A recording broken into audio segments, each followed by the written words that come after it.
How you guys doing? Hey, Mad Steve and Pizza Man and Joseph and Forbin Colossus. How you doing? Grim and Yvonne Gibson. How you guys doing? Sorry, I'm a little late. I was trying to print some more stuff out, but um, anyway. Oh, listen. This is what I wanted to talk about. This morning we talked about uh, sort of the kinds of things you need if you're going to go into a group project. And the other end of a group project is our vendors who sell us the kind of stuff that we need to create a watch. Okay. Uh, hey, on, how you doing? By the way, is the sound in the video okay? Hang on a second. Rats. Cancel. There we go.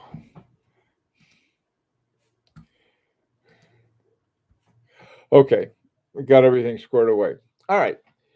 Now, here's one of the things that I think is important to consider, and that is a whole different mindset.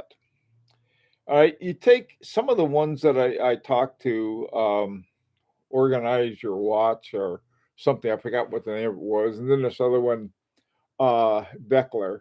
But the first one that I've dealt with before is Ickler, which is a German company, and this is one of their pages, and that's one of their movements, and they have it down as 240 euro. That includes VAT, but without VAT, it's about 200 euro, which is I don't know about 225 for um,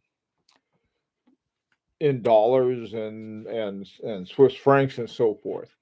It's not a lot. Okay, well, I mean, compared to other kinds of things, it's not a lot, but compared to most other cases that people make on their own, you're talking about, you go to AliExpress and they have a number of Asian vendors, and you can pick up a good case for like 25 bucks. And so here's one that's almost 10 times that much. Okay. And it's very high quality German steel and so on and so forth. But still, I mean, if you want to get a, if you're making your own watch and you want to get a cheap movement, as most of them do, if you're gonna get a Siegel clone of a 6498, and so you can get the dial and the hands and everything. The whole thing you can put together for under 100 bucks. Okay, this one just for the case is 240 euro. Now, what I had done when I had originally was looking at um, how we could make a watch with a top watchmaker's movement for under $2,000. This is basically what I looked at. But then people started thinking, well, what about profit and this and that? We're not talking about that. This is something, the only people who are going to make a profit on this are the vendors, and that's fine. Okay. We're not trying to say, okay, we're going to take all the profit out. What we're a bunch of grubby watch collectors who want a really high quality watch under $2,000. Okay, now the high quality is not in the resale value, it's not in the reputation of the brand, but rather it's simply in the movement. And the movement, the Crenode movement, in this case, I think it was the 102. It's really a very, a very good movement. Now that's going to cost around $1,300. Okay, so if we added this uh, for 240, or well, we'll say it's about 220 in dollars or something. So you got 1,300 plus 220, you're talking about 1,500 bucks. You're still well under 2,000. Now, the way that they can have this for 240, or you get someone else one, they can do the same thing for 20 bucks, is because this is made for I think 29, 24, something like that, 28, 24. It's sort of a popular ETA. But here's the point. Most of the people making their own watches, unless they're going to get really expensive movements, and something from, for example, from Vaucher, or even more expensive from UWD, um, they are not going to have a problem spending a lot of money on a nicer case. Okay, so the problem is they don't have a case for the Kernode 102, and in initial contacts with these other companies that make cases, and they're going on, well, we couldn't do it for under 30. All right, couldn't do it for under 30. But let's say that they made a case just for the 102. All right, and they had it, it being off the shelf. I think I used the term prêt porter, ready to wear kind of thing. And let's say you could call them and order them up, and this is what you got. Okay, you got the dial and the hands are in there, and you got the case. That's it. I mean, they send that to you, and Bob's your uncle. You got it done. Why not? As you can see, they could double this price and still to do pretty well. Now, some of you will say, well, they've got to go through the tooling and everything else. That's true, but once that's done, that's it. And if a standard one could be made, they'd be selling them, let's say, in groups of 10 at a minimum. That would be the absolute minimum. And so if you had 10 of these, and let's say instead of 200, I'll say 220, something like that, they doubled the price. All right. So now you're talking about $500 for the case. You got $1,200 for the movement, $500 for the case. You're still under $2,000, and you got a really nice case. Okay. Throw in a little more for the dial and the hands, say $100. You're still under 2,000. But the problem is that the mindset for a lot of these is still with these micro brands. We're not talking about a micro brand. I don't know how many micro brands are. They seem like there's a whole lot of them, but there aren't that many. All right. And some of them are sort of, they're pop up and pop down, but they're groups. There are a lot of groups. And if the groups, you grab, groups come and go, but there are more of them. And or there could be more of them. That's one of the things. A lot of time people, well, nah, I don't know if I want to try something different. That's okay. But this would be something that, let's say that Ickler said, okay, we've got a $500 case, and we've got let's say $100 dial and hands. Okay, so now you got 13 plus now you got 18 and 19 with the dial and hands. You're under $2,000. Now, what they have done, if they're making money at 240, and so how many people are going to be buying that particular case? It could be a lot. I don't know. But with if we look at the number of people who can afford things, this is that little note that I put up. I don't know if you can see it or not, but let's say you got one person who can afford a $20,000 watch, and you got two people who can afford a $10,000 watch. You got four people who can afford a $5,000 watch, but you got 20 people who can afford a $2,000 watch or more than that. And so the economy of it, and again, this is because the The collectors, they're not a micro brand. They're just a group who want to have a watch. So the focal point is not on profit. All right. It is for the companies, it is for the vendors. And in order for this to work, the vendors need to make a profit. I mean, it's important for them to do it. But they would have more profit because the easier the thing is to buy, the more people are going to do it.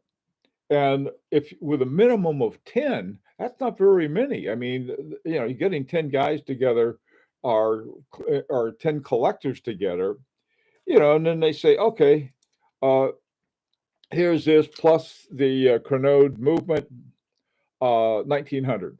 All right, for the whole thing. We'll put it together for another 100 for you. All right.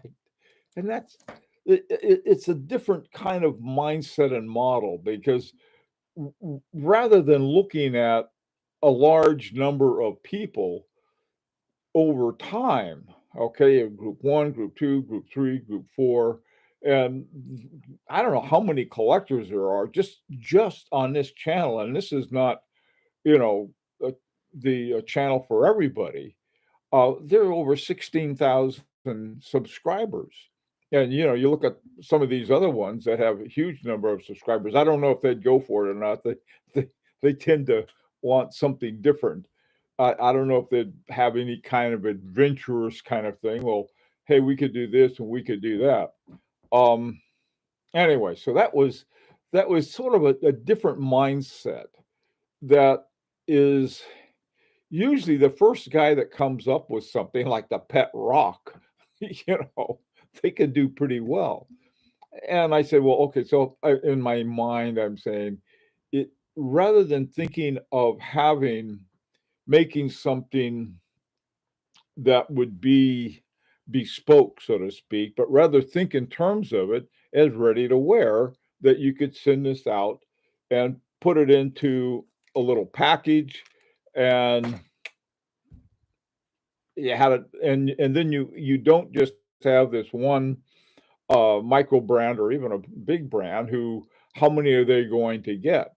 These other ones are continuous and ongoing, and they form, and then they disappear, then they reform again for another model. There are all kinds of possibilities for this, and but it's not the same kind of thinking, I think, that goes with an established brand or an unestablished brand. Look at how many of these guys are going out of business, okay, or selling to somebody else. The groups are sort of a living organism in a different way, and to think about them as such might be very profitable for a vendor. And like I said, if when you go down to the numbers, now when you get down here 20, I just pulled these out of the air.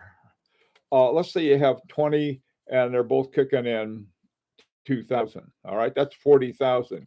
You got one here with 20,000. So right, it's just a different way of thinking about it. And you don't have to um, do anything to compromise the quality. Like on this one right here, I said, the numbers that I gave you were doubling this price. So anyway, okay, those are my thoughts on that. Rant, rant, rant. I know it sounds that way. So what's up? Let's see what you guys are talking about. Crenode has a few different models. I mailed them about pricing on the other models. Yeah, I was trying to print it out. For some reason, I couldn't get my printer to print it out. But that's another thing. Okay, so the different models for the 102 have the same base. So there's a good chance that anything with that base is going to fit into a single into a single case. Now, someone can say, "Well, I want, what about different kinds of cases and so on and so forth?" Well, yeah, that would be true.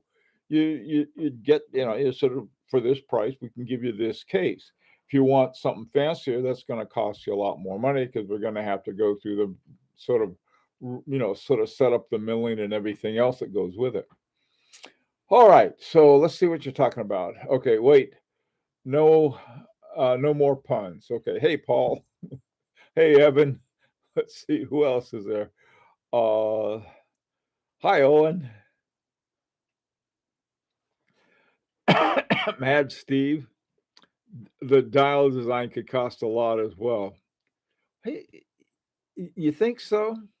You got- it, what? uh, this is the whole purpose behind ready to wear. Okay, you get one pattern or one style, and you make a bunch of them, and you have you sort of the unit price goes down as the numbers go up, and this is pretty much based on that.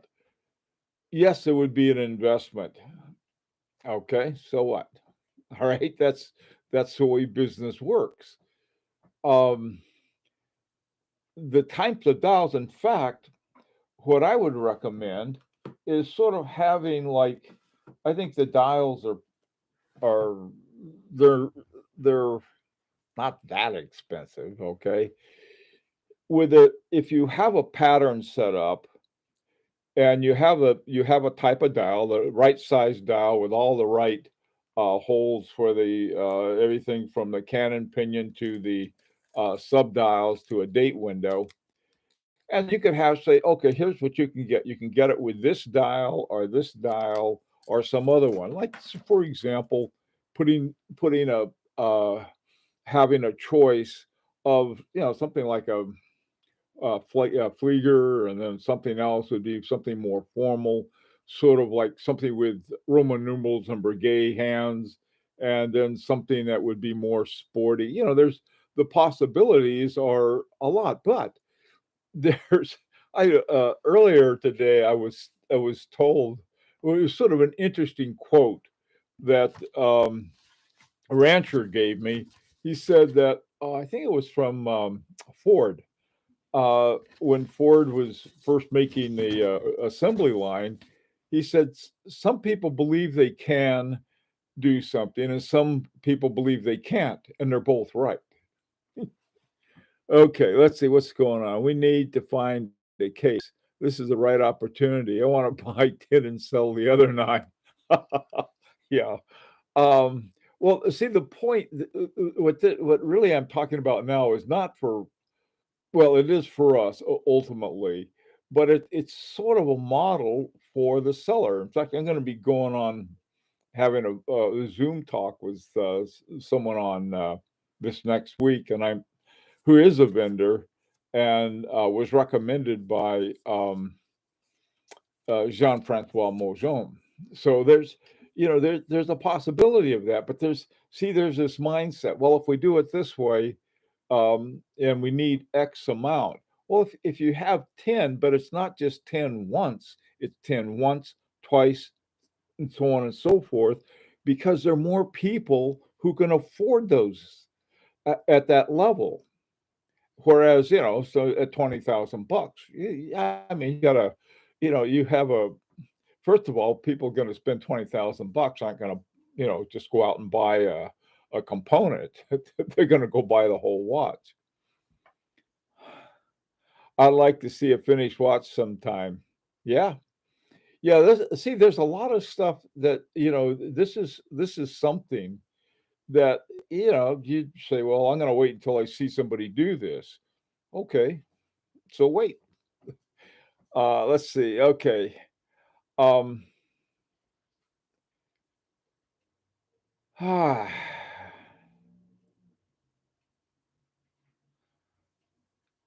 yeah, yeah. The whole idea even is Yvonne is getting one that fits. Now, I don't think you're going to find an off the shelf one that's going to fit. I think that if you find a smart vendor, they're going to say, well, there's all of these ETAs and so forth. That's true. There are tons of ETAs, but there is only, well, let's see, I think only one. I mean, well, sure, you have to buy 25, and then you're talking about $25,000. There's, and we're talking about sort of on an entry level, okay? The UWD is, I think, $4,000 or €4,000. Those are fairly expensive movements, but a movement of this quality, I don't know where you could find a better deal. Now, $1,200 is not cheap. I mean, we're talking about, there's somebody putting an ETA in there, an ETA base, they're talking about $100 for the movement. So this is something else I think it's important to understand that we're we're all of the main amount of the investment is in the movement itself. But that doesn't mean you can't have a nice case and a nice dial along with it. You're just not going through, which is the general 10 to 1 kind of model that is used, is that you take your manufacturing cost, multiply it by 10, and that's your selling cost. Well, uh, you can do that for the dial and the case if you have the case as sort of an off the shelf. And so if time you're finished getting all of the work done, it costs you $50 to produce a case, which I think is probably a lot, and selling it for $500. That's a 10x kind of it's a 10 time kind of the formula 10 to 1. Now, as collectors, we don't care. This is where it ends is with us. We're getting a watch that we want. We're getting a really good movement in it, and we're getting a good case. Why should it cost us, you know, 10,000 or let's say for a $2,000 if we do 10 times of that if we're making watches, we have to sell it for 20,000, okay? But we don't have to because we're keeping it. Okay, let's see what you guys have to say. Um, you're gonna find a gold case, huh? If everything was off the shelf, your calculations would be right. Hater, yeah, this is exactly what I'm talking about. But let's face it, I'm not going to be making it off the shelf. If these essentially are for an ETA are off the shelf. And they're very good cases, as a matter of fact. I'm not a vendor. This is what I'm talking about is a sort of an economic model where a vendor could do quite well. But they can say, well, no, I want to sell a minimum of 30 and I want to, do this and do that. Okay. So you're going to lose all these other sales because there's a lot more people in that economic category who are watch collectors who are looking at that as a good deal.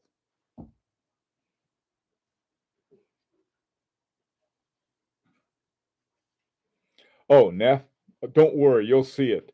We will once that thing is finished, once it's in production now, once we get it, you'll see it, believe me.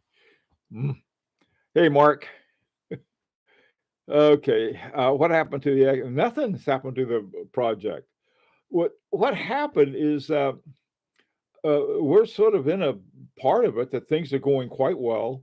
We're working with great people, great vendors, great designers, great everybody. Uh, but when I saw this Canode that people could get, for 10, they could get one for that price. I thought, well, maybe there's a way that, because you don't want to know what we've got. We have a lot invested in this in our project, and that's believe me, unless you're extremely rich, this is not something that one person could do. Maybe a big company. I mean, the companies that usually work with companies like Agano are like really rich, like Fabergé or Van Cleef and Arpels, um, H. Moser, all of these guys.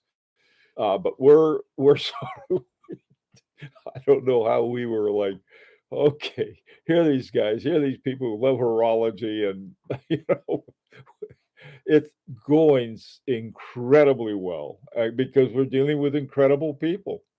Not because you know any of us have skills beyond loving watches. Third print a movement ring is possible answer. A 3D print a movement ring.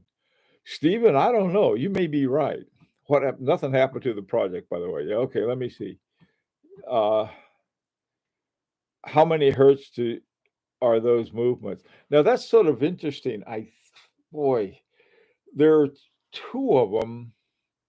The 102, I think, is 4 hertz, and I think the 101 is 3 hertz, a hand wound one. But they had the only one they had the price list for was a 102.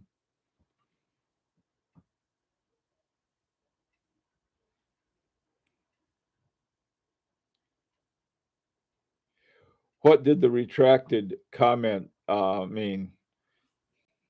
Doesn't mean anything because it was retracted. Now, I may not want to see it, may break my heart.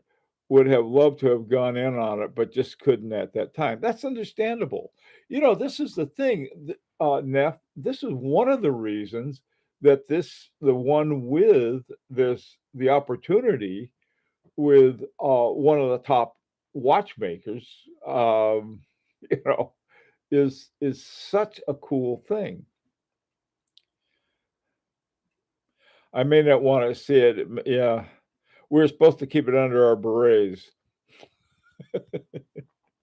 Yeah, we were. Uh, I read that differently. My mistake. I'm not sure what you guys are sort of interesting. Foreman, I shop separate parts. I took apart a Seawollis and bought the longest hands, 2824, which I'd got a 2893. The dial was the hardest because the measurements given are subject to iffiness. Okay. I don't like anything subject to iffiness, but believe me, that's what I've been doing with I get the parts and so forth. You know, eh, um, that's why I think, if you say, okay, all of these things fit. The hands are the right size, the dial is the right size for the case and the movement, and the case is right for all of them. And so you don't have to think about it. This is uh, when I had my publishing company, I found out that if I set up a sort of a sort of a deal that was you didn't have to think about, it worked very well. And it's an advantage for everybody because if you have a finite set to work with, you know, you're in a lot better shape. By the way, too, this isn't to say the vendors should stop doing whatever they're doing. That they'll take a bespoke movement and or case or dial or anything else. They can keep doing those. This would be something for, like I said, ready to wear off the shelf. Here's this. We know that if you get 10 of these, you can buy them, you can have them. And so we'll have it set up for that. And they could also, graduate it in the same way. See, what was it? Somebody had said, okay, they wanted 15, had to buy 15 cases. Well, if you can buy 10 for that price or 10 movements for that price, but you can also buy 15.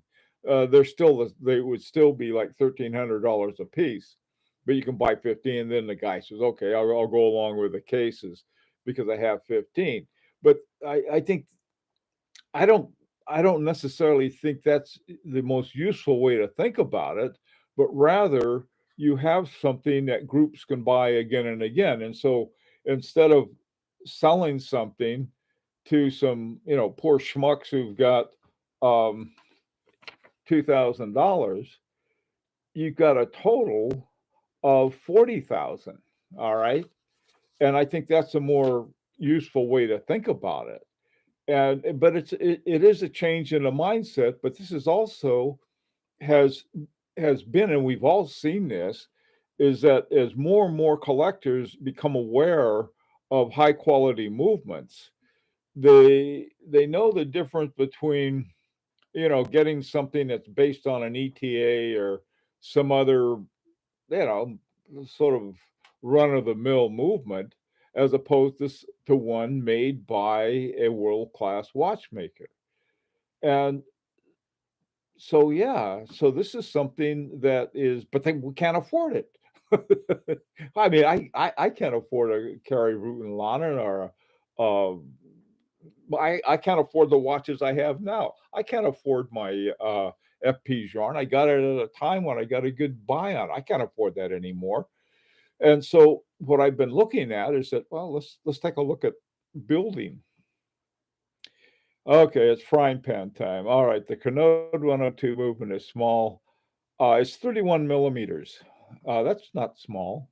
It's not huge, but it's not small. Okay, now listen. Before you go, let me tell you what I did. When we started the Agonor project, we had a site that was called Pure Horology, and we clacked around and people got together and stuff like that. That was how we started it. And so I thought, well, okay, anybody can use that site, the Facebook page called Pure Horology, to get together. And I call it it's an incubator. In Silicon Valley, they get a bunch of guys together who want to invent something. And so they go to an incubator and live and work together. And then once they're finished with it, the incubator gets a little, but this is an incubator that doesn't cost anybody anything. It's just a Facebook page. And then once you say, well, okay, we got the people together that we're going to work with, uh, what I would suggest is then you create your own Facebook page, and just the people who are in the project are on that page. Just it keeps a lot of noise out. I'll put it that way. Okay, guys. Yeah. Hey, Louis, I only got one going right now. So, but but the idea is, um, the idea is that we can a little more be the masters of our fate rather than saying, okay, this is what we have for you, take it or leave it. We can have some little more input to it. Okay, everybody stay safe, and until next time, take care.